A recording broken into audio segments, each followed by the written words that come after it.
वर्ष किंवा त्यावरील बाळांसाठी ही खूप चांगली रेसिपी आहे। त्यामध्ये बघा, मटर घ्यायचं, फुलगोबी घ्यायचं, टमाटर आणि गाजर घ्यायचं आणि आपलं तांदूळ घ्यायचं। त्यामध्ये मी बासमती राईस घेतलेली आहे।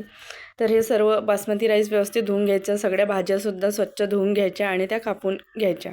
आणि कापून घेतल्यावर काय करायचं, एक पातेला ठेवायचं, त्यामध्ये पाणी ठेवायचं आणि पाण्यामध्ये सगळे जिन्नस शिजवायला ठेवायचे। आणि थोडं वाफ झाली की काय करायचं, तर त्याच्यामध्ये थोडंसं चिमूट म्हणजे आपल्या चवीपुरता मीठ आणि थोडं गूळ म्हणजे कसं, लहान मुलांसाठी असल्यामुळे कसं मुलं तिखट खात नाही। सगळं म्हणजे काही मुलं खाऊ शकतात, म्हणजे जर तुम्ही सवय लावली तर खाऊ शकतात। आता माझा स्वामी खात नाही, 3.25 वर्षाचा होऊन गेला तरी त्याला तिखट म्हणजे जमतच नाही। लहान 1.5 वर्षाचा होताना त्याला मध्ये मध्ये मी तिखट द्यायची, म्हणजे मी खात असताना थोडं द्यायची, तर तो तोंडात गेला की तो गिळ म्हणजे खाऊन घ्यायचा। पण आता तो काय करतो, तोंडातलं टाकून देतो तिखट असला तर, म्हणून मग मी तो तिखट पदार्थ करतच नाही।